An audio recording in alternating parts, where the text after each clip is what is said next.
hello everybody, and welcome to ABM Answered, the quickfire demand generation and ABM video series, or at least that's what we aim for. Today, I'm excited to be joined by Chelsea Wells, who is the Senior Account-Based Marketing Program Manager at MasterControl, and newly appointed as well.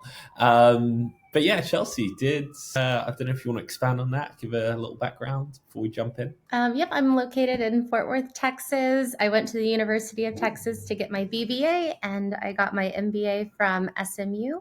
So I'm super excited to be here. Thank you for having me. Nice. Shout out Texas. To run you and the viewers through the rules, Chelsea, in this case, will be given a set of questions to respond to all about account-based marketing and demand generation. And in this case, we're also going to angle it slightly towards the cyberspace. The questions have come from and been adapted based on the data that we collected at Mixed Reality Rooms, where over 1,000 marketers have gone through and stated what their biggest headaches are with demand gen and ABM at the moment. But also in recent episodes, we've started to include previous guests' questions. So yes, Chelsea, are you ready? Yes, I'm ready. Cool. Problem one is simply knowing where to start. So ABM's obviously it's an emerging term. It's been around for a few years, but it's growing in popularity. A lot of people are building these programs from the ground up. So kind of when implementing an ABM or demand gen program, I'll let you take it however you like. What do the first steps look like? What goals are important to align on? And always crunch time is like, what timeline makes a good pilot? So I think the beginning parts for the first steps are pretty similar between ABM and demand gen to a certain extent. But then the timelines are where it starts to really vary. So I would say I like to start the very, very basic level. What does the market look like, and how does our product fit into the market? So I always take a look at what are the problems that our target market is facing, how does our product address those issues, and then where are gaps in the market. I always like to take a competitive approach while doing this research as well. So seeing, how are our competitors filling those gaps in the market? How are they addressing similar issues? And then how are they educating prospects? That way I can try to figure out a unique set of messaging that I can use to address our product with that target market. So really just starting out at, how are we going to position our product within the market, and what is a unique way that we can actually speak to that? Then I'll move on to what does our buying personas actually look like? What is our full buying group? I think that this takes a lot of collaboration with the product team, the product marketing team, as well as the sales team and even marketing leadership. So we want to make sure that we understand, what are the specific titles that we're going after? What are their specific pain points? Because the messaging may differ just based on who you're getting in touch with. And then in addition to that, you also want to do the same analysis from an account perspective. What type of accounts are actually going to be purchasing our product? So are there specific technographics that they need, firmographics, a specific number of employees or budget that they need to have that we can address? Again, agreeing with this on both the sales side as well as the product and product marketing side. I think it's really important to make sure that you incorporate sales into this process, because you want to ensure that the leads that you're driving through your campaigns are leads that sales is actually going to get excited about whenever they're coming in. I think a lot of times marketing might think that they're bringing in the perfect leads, and then they're realizing, okay, we're getting them through the MQL status. Once they're getting handed off to sales, it may slow down a bit. And I think sales just sometimes has a bit of intel around the different personas that we may not always take into account. So including them earlier in that process is always better. And then, of course, with account-based marketing, you're going to want to tier the different levels of accounts if you're wanting to take a one-to-one approach, a one-to-few approach, or a one-to-many approach, whereas demand gen is really that broader market. So it doesn't take as much specification within the different tiers as it would with ABM.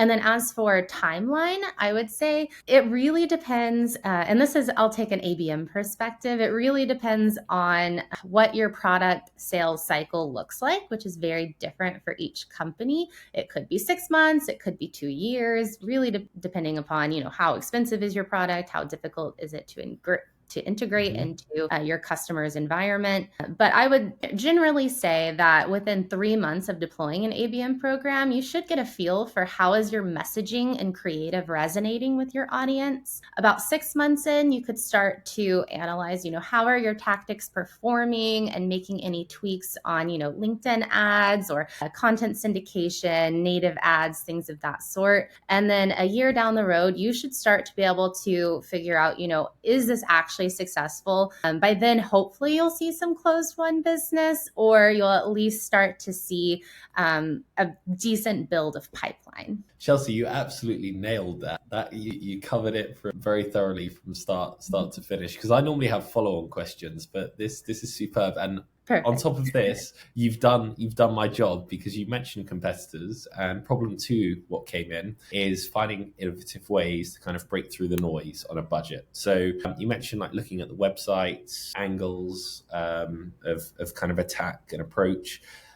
What has worked well for you, or currently, maybe it's probably a bit early to tell, maybe within the current role, but like within the cyberspace potentially, is there anything out of the ordinary? Obviously, cyber's quite a reactive industry where it's like they only come to you after they've got a problem or something's happened. But yeah, how'd you deal with that? And yeah, what in terms of engagement, what's been your approach? Yeah, I feel like there's a few different approaches here. I think one, just like getting through the noise, you want to make sure that you are everywhere that your prospects are within the market. So you really need to take a multi-channel approach. It is a bit more expensive. Sometimes it can be more difficult to track depending on the tools that you have available. But that's where you're really going to start seeing a difference, is if you're appearing everywhere that your prospects are either making professional connections, wherever they're going to get their research, or wherever they're doing product research as well for figuring out,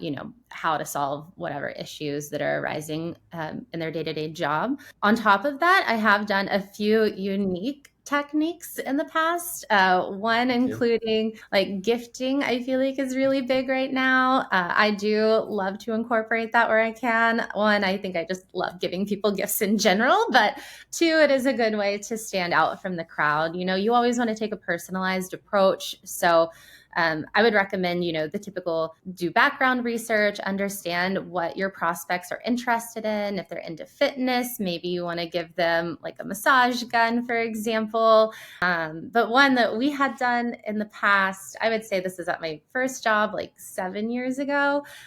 We actually did personalized bobbleheads. So we actually took an image of the person that we were trying to get in front of and customized bobbleheads to look exactly like them in a superhero cape.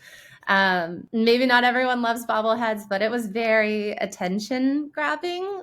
We got quite a few calls, or at least people are answering our calls, and they definitely got a lot of amusement out of it. And we were able to get some meetings set just because it was very different and out of the norm. How did you approach that? Like you sketched a 3D drawing off of a picture? That's really impressive. We found a bobblehead company that would do it if we could find the pictures and provide them. So a lot of manual research.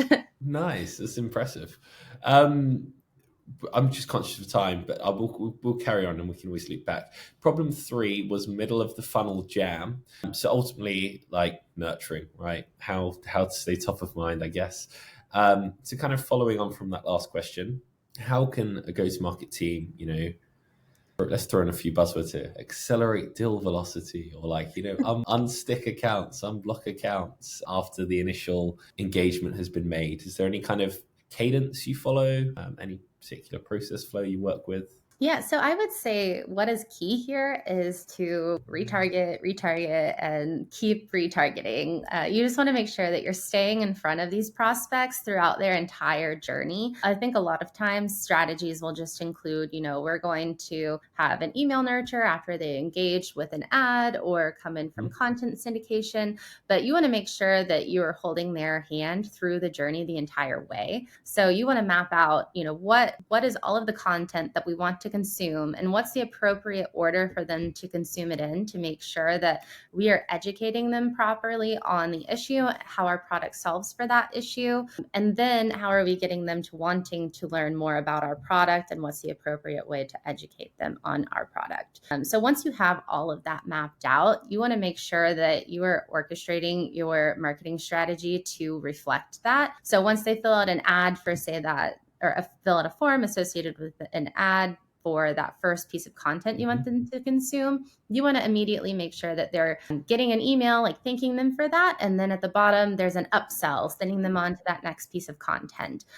Or, you have retargeting ads. I typically use LinkedIn or Demandbase for these. So those retargeting ads would then be promoting that next piece of content in their journey. So we're just kind of giving them that little push to keep moving. On top of that, I would say that you also want to make sure their journey consuming content doesn't end. So you never want them to hit a dead end. You want to make sure that within your emails, you can upsell other offers. Like if they may not be interested in the one main offer you're sending, you're always giving them a backup option so that they can continue flowing through that sales process. But then sorry, go ahead. No, it's interesting. Like, I guess typical advice is more that I've heard is that you have like one kind of call to action, but like you've got like multiple like avenues, which logically actually makes more sense. Yeah, sorry to ruin your flow. Oh, yeah, no worries. Yeah, I think that everyone takes a different approach whenever they're researching for a product. So it's good to let them kind of choose the path they want to take. Like we're still constructing the different assets we're wanting them to consume, but we're kind of letting them take their path by giving them multiple options to choose from whenever it comes to like upsells and emails specifically. But then on the flip side, whenever it comes to ABM, like I think that all of that is still very relevant, but you can add in another layer for some more expensive tactics.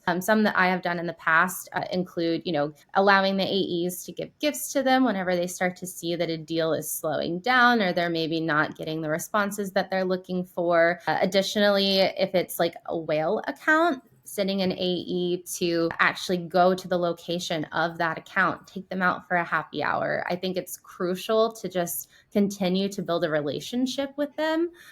Or maybe if you're not seeing responses and you see the company you're trying to go after is hosting a charity event, like a charity golf tournament, sponsor that golf tournament, have your AE participate. It's an easy way to get your company name back out there and actually get in front of the decision makers that you're wanting to have a conversation with. That's I feel sorry for the AEs that have to go and do that. And not because I don't love a free lunch, but just like I imagine, especially in America, they're driving for a long time to get there.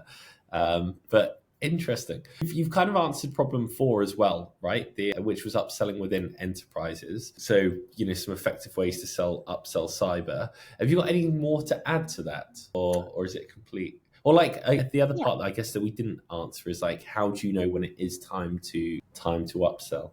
Yeah, so I think that there's a bit more that you can do too whenever you're upselling. I would say that you want to understand your customer's full security posture whenever you're trying to upsell them the next product so that you understand which product in your portfolio is the next best fit. You also really want to make sure that you have the CSMs integrated into this strategy and have open communication with them. I think that's more important than anything because your customers are likely more familiar with the CSM than maybe the salesperson at that point. And then it might be very obvious as well whenever you're starting to bring the salesperson back in immediately. So I think having the CSM kind of start that conversation is good. And a unique approach that I had seen to this in the past as well is having an internal team that could help do like security audits, for example, that you can offer to your customers for free to kind of help analyze where there might be gaps in their strategy and how your product can help address those gaps. Hopefully, you might already have people on your team that could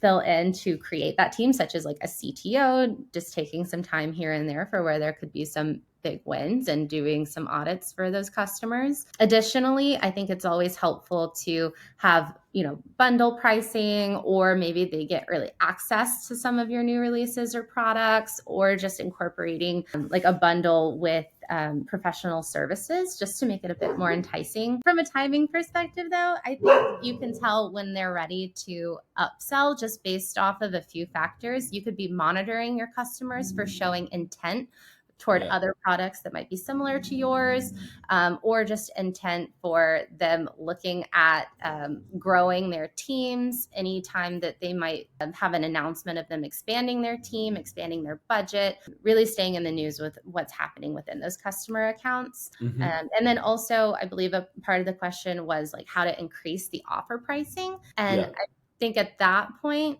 there's at least like 3 key factors I would say is one, paying attention to your competitors. When and how are your competitors increasing their pricing? Probably a sign that you should be increasing your pricing as well. 2, you want to monitor the ROI that your customers are experiencing with your product. If you're starting to see that your customers' ROI is just getting insane, they're seeing a ton of value within your product, they'll likely be okay if you start to increase that pricing. It just shows that, your product is evolving. It's clearly very valuable. It would be worthwhile for you to increase there and then stay competitive in the market. And then lastly, it's just paying attention to the economy. I feel like that's been a part of conversations for a few years now, but just understanding, when the economy is in a right place for companies to have that extra capital to be able to actually afford that increase in pricing. Yeah, I think that last one's often the one that gets overlooked, the macro elements of it. 'Cause it's very easy as a customer success person to be selfish and have tunnel vision, right? Of, we need to upsell now. Awesome point on the kind of like the routine. Here's like, let's do a security overhaul, like examination. I can't remember what you called it. Like an overview of where they're at for looking for avenues to upsell into. We've got 6 minutes and you've got a hard stop. So let's go quick fire. Problem 5, implementation of AI.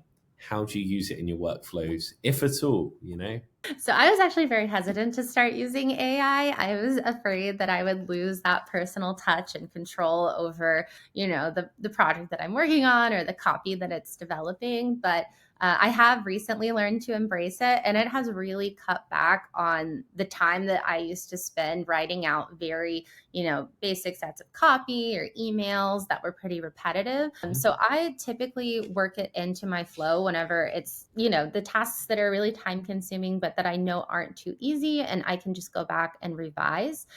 So I'll have it develop like a B copy for me whenever I'm wanting to test different ad copy. I'll generate, a first like base level and then have AI generate, 10 different other versions of that I'll then go back and tweak. Same for email nurtures. I'll kind of give it a base level to start from and then have it develop a few different iterations for me. And then I'll always go back, revise, incorporate that personal touch. And then lastly, I'll use it for market research. I think an important piece here, though, that I've actually learned this week is whenever I'm having it do market research or researching different accounts that I'm wanting to go after, is to always ask AI to provide sources for the information, because sometimes it's just kind of giving a general or random answer.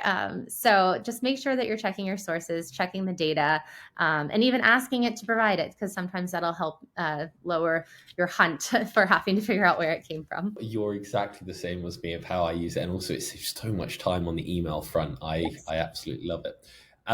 Problem 6, tracking and reporting ROI. Big question. I'm not sure if there's a short answer to this, but I'll let you take. Yeah, it's always a long one. But I think it's important just to first start by understanding, what is the journey that you expect your prospects to take? And then taking this into account, you have to understand that from an ABM perspective, like the journey is likely going to be longer. You might not be able to actually measure all of the success that you're witnessing from just looking at conversions and form fills.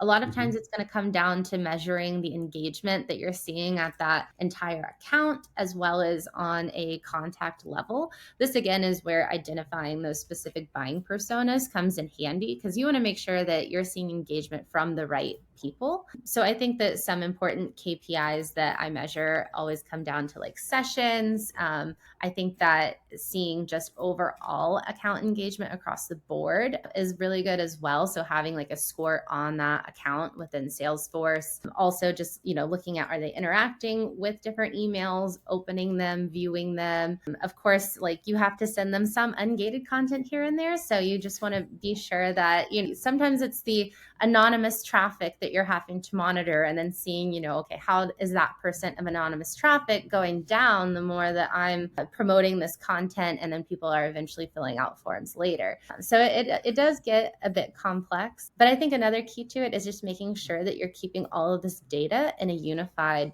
place so that you can actually see all of those different lower level engagements that then turn into conversions, that then turn into like sales funnel movement. Just because if you're looking at it in different places at different times, you may not be able to fully understand the journey that the prospects are moving through, and it's likely you're probably going to miss something. In addition to that, I do think it's important to align on these KPIs with your sales team, at least whenever it's coming to like MQLs, SQLs, expected pipeline, maybe even you're agreeing upon closed revenue, just to make sure that you're working to the same goal. If you're not working toward the same goal, it's likely not going to be as effective. And always make sure that, you're meeting consistently to transparently address what is happening with these KPIs, how are we seeing movement, and where do we need to make adjustments. Solid answer. We're on 7. It was the last question. Came in from Henry Clark, who asked, what would be your ideal ABM or Demand Gen, ABM and Demand Gen team setup? And you get bonus points, he said, if you could name any people you'd like to work with. So it could be a future plug for a career. I don't know. That's a really tough one. I would say from like a culture perspective for this setup is to always ensure that your team has open communication for honest feedback, as well as cross-functional sharing of ideas. I love getting ideas from people who may not always sit in my seat, and I'm sure vice versa. I feel like that's whenever you get some of the really creative campaigns. But whenever it comes to actual like titles and set up the team that way, I would say someone dedicated to ABM is important, especially as ABM is growing. There's a lot of details that go into it that it's kind of hard to have that as an added on function to a demand gen manager, which I feel like is very common nowadays. But I have seen the ABM specific role growing pretty rapidly. I would also say having, dedicated demand generation marketers for the broader market is very important as well. Marketing operations is also crucial, just making sure that you're having someone there to manage all of the tags, the tracking, ensuring that you are getting data flowing into the right places. I feel like data is one of the most important pieces to marketing, to know that you're actually having successful campaigns, where you need to tweak any tactics or strategies. You just need to make sure that you have everything in the right spot. In addition to that, I also love having someone who's like a revenue operations manager, or even a data specific manager for the marketing team. I feel like that's a bit more of a luxury right now, but I do always love that, just because data is so important, as well as product marketing managers, and even having SDRs and BDRs live on the demand gen team. I think it just makes it a more cohesive approach, especially whenever it comes to outbound emails from the SDRs and BDRs, just making sure that we're going after the right people at the right time. And then at a higher level, I think it's important that the marketing leader has a very close and open relationship with the sales leader as well, just making sure that there's always like a transparency between the teams, that we're always aligned on the same KPIs and goals, and that we're just, working toward the same overarching goal of like pipeline and revenue for the year. Nailed it. Are there any name? Well, actually, I promise we keep this super quick, but let me combine two other guest questions into this as curveballs, and I might edit it out, so don't feel pressure to answer it. But the first came in from Chris Spellman. So if you don't want to name anyone specifically that you'd want to work within your team, he asked, are there any, God, it makes me shiver, but like LinkedIn influencers that like you look up to or like learn a lot from online would be question one. Yeah, well, let's start with that. I feel like those are really hard questions. There's actually not really any influencers on like LinkedIn or online or social media that I follow. I feel like I just do a lot of my own personal research. And anytime that I see cool or fun classes, whether they're put on by like a vendor or if it's an actual institute, like I just finished my MBA and I feel like I got a lot of fresh marketing knowledge through the MBA, but no individual people that I'm, really looking up to from an influencer perspective. That's totally fair enough as well. Sometimes it makes me cringe, and I probably contribute to that. Not that I'm an influencer, but I just sometimes post quite a bit. And then the last follow-on bit, because I think actually tied quite nicely into Henry's question. So Tiago, he's the ex-ABM manager at Google Cloud. He's taken some time off, but he posed a really good question, which was ABM, with it being more companies waking up to it, like, hey, and let's screw the term ABM, but like ABX, whatever, like personalized marketing. With teams being small and new, how would you, what was like, is there any advice you'd give to someone just starting out in the space and like where to start? In ABM specifically? Yeah, or I guess you could take it as marketing in general, but with things, going that way. Yeah. Get an MBA. Congrats, by the way. I guess that probably helps. Yeah, I mean, I think it does help from a perspective. It gives you broader knowledge across the whole landscape of the business. But I think one, get a full understanding of the business. Like you want to understand the financial aspects of it.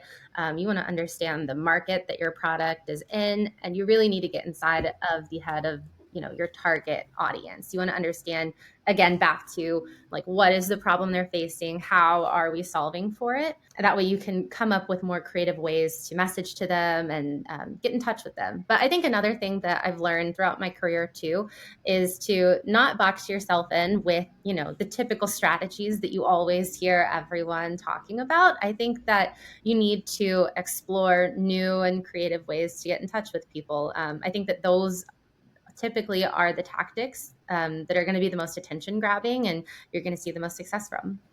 I think you would love Tiago actually with that answer, because he also, I think, used the term "don't pigeonhole yourself into like one sector." Well, Chelsea Wells, thank you very much. Do you have a question for our next guest? Yes, I do.